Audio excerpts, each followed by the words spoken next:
Good afternoon. My name is Antonio Aguilar, and this is my personal takeaway video.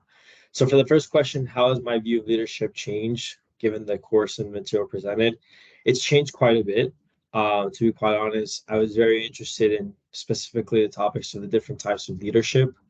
Um, it was very interesting and very important for me to understand, kind of like in black and white, sort of say in text, the different types of leaderships, what defines each type of leadership, the pros and cons of each type of leadership, and ultimately, given the setting, which type would be most effective. Again, given the setting, the professional environment, what and whatnot. So basically, given the circumstances, essentially. Um, it's very important because what type of leadership you use can and should shift depending on the circumstances, as I presented, as I mentioned. So it was really interesting to get that knowledge, and I think it would be extremely helpful. My biggest takeaway for me in the subject of leadership was the authentic leadership, because I feel like that's the type of leadership that most closely resembles what I like to do during my day to day. I am a CPA, and I work as a senior financial analyst for a company. And I like to be very authentic, very genuine, very open. And I also like to hear and I like to collaborate and kind of get feedback from those working both below and with me. So I feel like the authentic type of leadership was one of the topics that resonated with me the most.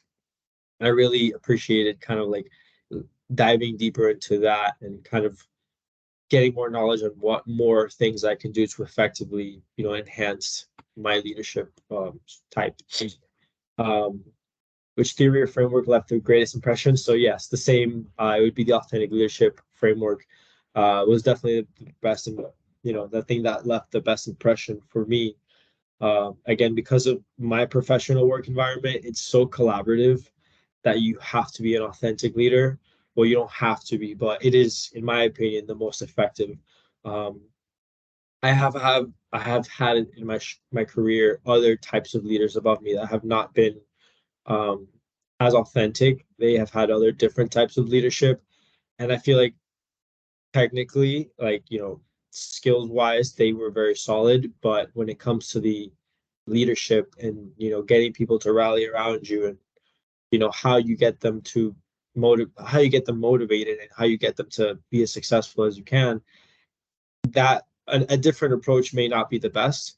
So I really liked learning and diving deeper more into that. Do I still think I am or I'm not a leader? Yeah, I do still think I am a leader. It was um, very nice to get more context and get more background as to, okay, well, what am I doing well, but what can I do better? And what I should stop doing, of course, because it's all feedback based essentially, right? So it's very interesting to, kind of see that I am on the right path to being a good leader. But always there's always room for improvement, of course. Um, but yeah, I do still consider myself a leader, and I want to continue to be. Before getting into professional services, I was an athlete up until college. Played college baseball, and growing up in a team environment, kind of fosters and molds you into being a leader naturally, because you have to be to succeed in the team environment. So that was always something that for me was ingrained from a young age, and I can kind of continue to expand on that. And it's been evolving and improving over the years, but has always been something that I had felt from within, essentially. And what are the keys to effective leadership? Well, I think the keys are to be as honest and open as possible. You know, at least that's what works with me. I love when the people above me are very open. They allow me to express myself. What do I think? What kind of bouncing ideas off of each other and very collaborative. I think it's the best way to be an effective leader. A leader that listens is a leader that understands the needs and the what those below him or her need to be successful. I think being very willing to listen and to understand is very, very, very important in leadership. But not listen, it's listen and can kind of comprehend and be open to bounce ideas off of each other and work in collaboration to get ultimately to the best way to achieve whatever goal or objective it is that you're working on.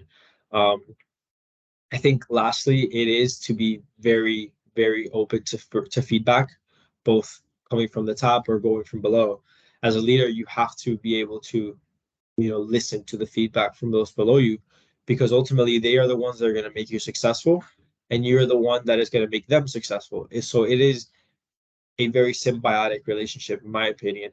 And so being able to listen to feedback and apply it is also a very big key. Well, that's all the time for today. Thank you very much and have a good one.